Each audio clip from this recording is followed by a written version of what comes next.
झाल्या का तुझ्या भाकऱ्या? या काय तू अजून भाकरीच बनवतोस? कसं व्हायचं तुझं? पटपट कर. एवढा टाइमपास केलंस ना नवरा घरची हाकलून देईन तुला. अरे यार, या जन्मात तरी माझ्याकडून काय भाकऱ्या होणार नाही.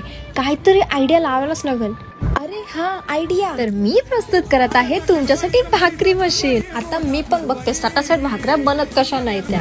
गाईज, ही मशीन जामच हेल्पफुल आहे, जेणेकरून तुम्हाला तुमच्या मम्मी किंवा सासूच्या असे टोमणे ऐकायला नाही भेटणार. या मशीनवर तांदळाच्या, ज्वारीच्या, बाजरीच्या, नाचणीच्या सगळ्या टाईपच्या भाकऱ्या होऊ शकतात. आणि एवढंच नाही तर पराठा आणि तुमची माझी फेवरेट पुरणपोळी पण होईल. ही मला मशीन आलते यशवंत एंटरप्राइजेस कडून आणि आता तुम्ही बघू शकता भाकरी किती मस्त झाली आहे. आणि ही रेडी करायला तर आम्हाला 30 सेकंड पण नसतील लागले, एवढी झटपट झाली. तुम्ही बघू शकता साईज. आता आम्ही तर एवढी साईज बनवतो, तुम्हाला किती पाहिजे तेवढी तुम्ही मोठी बनवू शकता. चला आता तुम्हाला पण आमच्या भाकरीचा फायनल लुकआउट दाखवतो. आणि तुम्ही बघू शकता किती मस्त भाकरी फुगले. तर गाईस, तुम्हाला पण भाकरी बनवायचा कंटाळा येत असेल आणि कमी टाइमात जास्त भाकऱ्या बनवायच्या किंवा भाकऱ्याच बनवता येत नाही, तुम्हाला ही मशीन यशवंत एंटरप्राइजेस कडून नक्कीच परचेस करायला पाहिजे.